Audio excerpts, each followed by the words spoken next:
بخاری اور مسلم شریف کی متفق علیہ حدیث پاک، حضرت ابو ہریرہ رضی اللہ تعالیٰ عنہ راوی ہیں، ان ابی ہریرہ ان رسول اللہ صلی اللہ علیہ وآلہ وسلم ان مثلی ومثل الانبیاء من قبلی کمثل رجل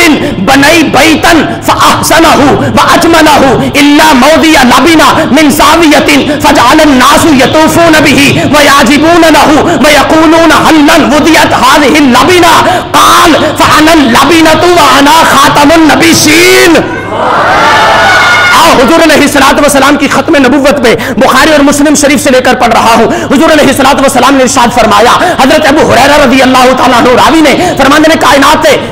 دے والی حضرت محمد عربی علیہ السلام نے ارشاد فرمایا، ان مثلی و مثل الانبیاء من قبلی، حضور نے فرمایا میری مثل اور میرے تو پہلے جڑے انبیاء سن انہاں دی مثال ایویں آ جنہیں کسے بندے نے ایک خوبصورت محل بنایا ہوئے، ایک خوبصورت بلڈنگ تعمیر کیتی ہوئے، ایک خوبصورت جڑا ہے کہہ لو کہ کوٹھی بنائی ہوئے، ایک خوبصورت محل بنایا ہوئے، اونی بڑی سجاوٹ کیتی ہوئے تے لوگ آمن اس محل نو ویکھن، لوگ آمن اس محل نو ویکھن، لوگ آمن اس محل نو ویکھن اور اس محل دی تعریف بھی کرن تے نال تعجب دا اور حیرانی دا اظہار کرن کہ اے محل تے بہت سونا ہے لیکن ان دے وچ جڑی ایک اٹ ہے نا اے کیوں خالی چھڈ دتی گئی، جڑی ایک اٹ ہے نا اے کیوں خالی چھڈ دیتی گئی۔ حضور علیہ السلام فرماندے نے او جڑا نبوتاں دا محل میرے تو پہلے آ او بن چکیا ہے لیکن ایک اٹ دی جگہ خالی موجود ہے، لوگ آندے نے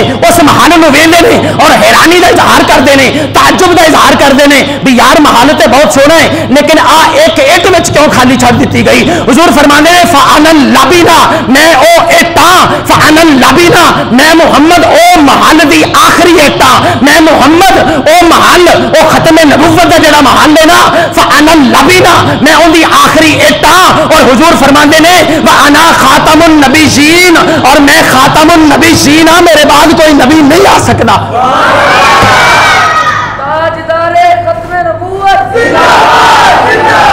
تاجدار ختم نبوت زندہ، فانا